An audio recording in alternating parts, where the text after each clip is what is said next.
Palestinian refugees who fled or were driven out of Israel after its creation. They hope a peace plan will allow them to return to their former homes in Israel, but Israel says that will never happen. A mass influx of Palestinians might overwhelm the Jewish population, threatening the very reason the country was established, to be a Jewish state. There can be no refugee return into Israel. And Israel should be recognized not just as a state, as a matter of fact state, but as a Jewish state.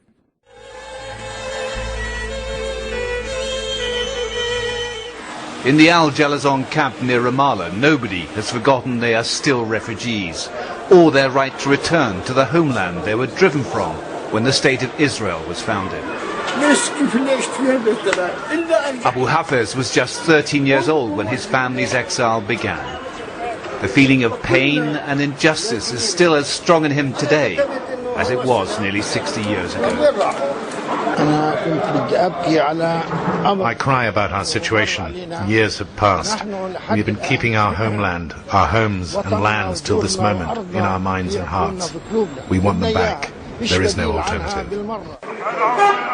The Palestinians called it the Nakba, the catastrophe. From generation to generation, the hope of returning has been rekindled.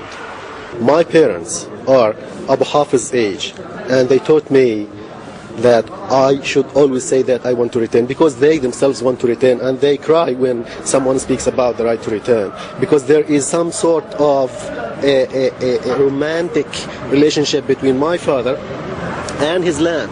This is what people do not understand in the West. This is what remains of Bet Nabala, the village Abu Hafez still calls home, near Lod in central Israel. The Jewish state will accept what they call a just solution to the refugee problem, but that does not include a wholesale right of return. When Annapolis is over and the hard negotiations begin, the Palestinian president will have to tread softly, because he's treading on so many Palestinian dreams. David Chater, Al Jazeera, Bet Nabala.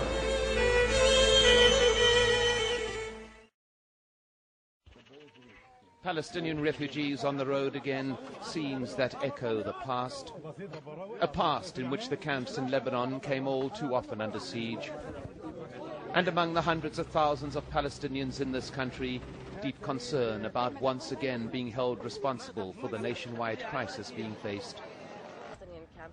Every time there's an explosion, they blame the Palestinians for it, says this man. You should understand there are political divisions here, and the groups try to take advantage by blaming everything on us. During the past 6 decades, Palestinians in Lebanon have come under attack on numerous occasions, not only by the Israelis, also by several Lebanese movements, ranging from the Christian Phalangists to the Shia Muslim Amal militia. Time after time, the refugee camps have been placed under siege, and time after time, Palestinian civilians have come under fire. Historically, there have always been sections of Lebanese society that see the refugees as a threat, that hold the Palestinians responsible for all the society's ills, ranging from the civil war to the crisis in Nar al-Bared and even the current wave of bombings. The Lebanese have divisions. They shouldn't settle it at our expense, says this refugee. We are civilians. But on this occasion, the Sonora government, itself under political siege, has shown an appreciation of the delicate relationship between Palestinians and Lebanese, consulting with the mainstream Palestinian factions and insisting that the relationship must be protected. Let me tell you that Palestinians in the camps and outside are our brothers, and we share with them since they were driven from their homes. Is an idea of the scale of that refugee camp, and indeed others in the region, and the kind of living conditions people have to put up with? Yeah, Nahr al-Bared is one of the large refugee camps in Lebanon, in North Lebanon. Many thousands of Palestinian refugees live in it. Most of the inhabitants will now be descendants of people who lost their homes in 1947, 1948 when Israel was established. They would probably originally be from what is now northern Israel, because many people from the north of British Mandate Palestine ended up in Lebanon. The refugee camps in Lebanon are some of the worst in the Arab world. The refugees there are banned from working in many jobs, and so they can only really be low-income wage earners. They are not entitled to many of the health and education services that Lebanese citizens are entitled to. Their needs, their very basic needs, are provided by the United Nations Works and Relief Agency, UNRWA. There's high frustration amongst them, and I think the urge, if you like, for a return is highest amongst those refugees in Lebanon.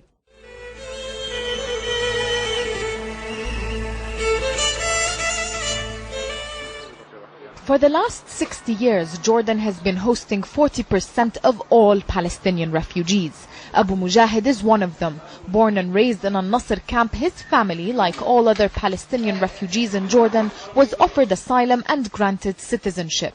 But that doesn't make it home. He says any peace proposal suggesting an alternative homeland is a non-starter. The alternative homeland is a very dangerous idea. It means the loss of Palestinian rights and loss of Jordanian rights. Property, sovereignty, because it implies that Palestinians will be settled in areas that are meant to be for Jordanians. Officials in Jordan agree and say the alternative homeland concept is simply a diversion, basing their position on UN Resolution 194, which guarantees the right of return of all Palestinian refugees. The question is not how to find a home for the Palestinians. The question is the Palestinians have a home. They have been evicted from their home and they want to go back to it. The Israeli proposal to make Jordan the alternative homeland for Palestinians effectively implies the expulsion of Palestinians from the occupied West Bank, driving them to the east of the river, and suggesting that Jordan take control of the West Bank administration as an alternative to an independent Palestinian state. There is no way Jordan would accept such a notion, say officials, who also order that it shouldn't be a fear or a topic of discussion among Jordanians themselves. There's no power capable of obliging us to do anything that is against Jordan and against Jordan's interests. In the last 10 years, Clinton, Bush and Obama never said anything about possible pressure on Jordan when it comes to refugees. Both Jordanians and Palestinians have continued to protest against Israel for what they consider as taking the right of return off of the table at Jordan's expense. Meanwhile, as always, it's the Palestinian refugees who are left in limbo.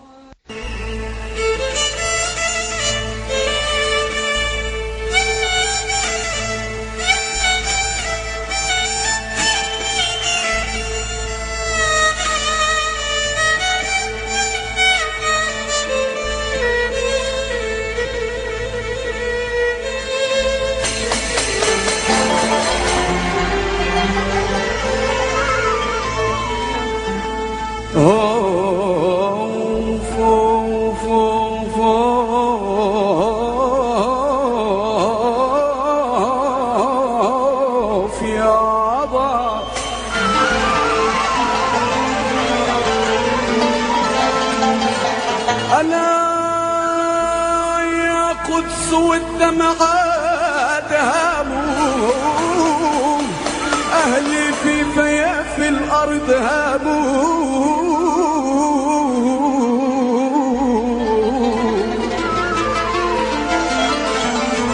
افتخر فينا التاريخ افتخر فينا التاريخ وحنان هاموا كتر ما صبر شعبي على عذاب